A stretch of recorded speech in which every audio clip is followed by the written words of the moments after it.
Hey guys, Ben here, Pro State Coach in Texas. Want to talk real quick about mediation. You are probably going to be forced to mediate at some point in your journey, unless you guys come to an agreement on the side, which is possible. But most people that are going through, any form of contested family law issue are going to end up in mediation at some point.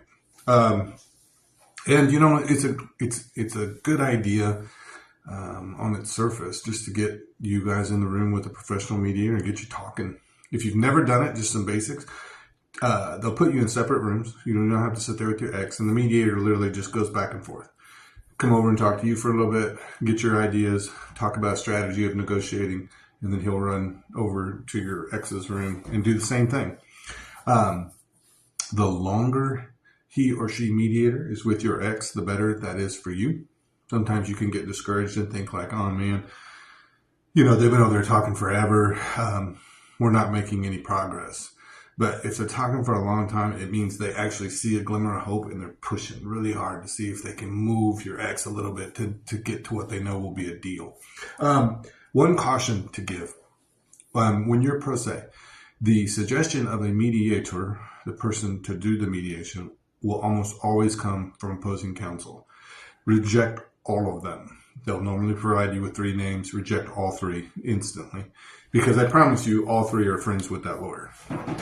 And 2, they're going to be extremely expensive. If you've never done mediation, you're looking at probably in the $1,200 to $1,500 for each side. Like for your $1,500 and your ex's $1,500, it's expensive. And then think about it. I mean, if you've got a lawyer, on top of the $1,500, you're spending what, $300, $400, $500 an hour? It can be ouchy. But yeah, reject their mediators and then do one of 2 things. Number 1 is call around to other lawyers that list mediation services and just interview them. Just the same as you can do with a free consult with a lawyer. You can do a free consult with a mediator. Ask them about your particular situation. What do you think? How would you approach this? What is your philosophy on possession schedules, child support, whatever? Ask them. Find somebody you like. Ask if they know the opposing counsel. But lastly, there is a service available to almost all of us in the state of Texas. It's called different things in different counties, but I'm here in Bexar County. It's called Dispute Resolution Centers. And if you'll Google that, sometimes it's called Alternative Dispute Resolution. But most every county has it, and they're free or low-cost mediation. The people conducting the mediation are not lawyers. That's the only difference. And so that's why a lot of lawyers don't like using them. But we're pro se, so we don't care about that. So anyway, mediation is a good thing. Take it seriously. Go in with high hopes. Give it your best. Be willing to move. Think about strategy ahead of time. Remember that this is negotiation 101. So if you're wanting to land at, say, 50-50, you go in there asking for 50-50, they're immediately going to back you off of it.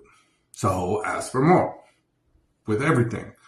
You want to drop child support down to $300? Well, then that's what, for $500, ask for $300, because then you can come back up to 5. It's just negotiation 101. So anyway, mediation, good thing. Be prepared for it, and I hope that you guys can come to a resolution in mediation. All right. If you guys ever want to talk to me, www.prosacoachtx.com. All right. You guys be good.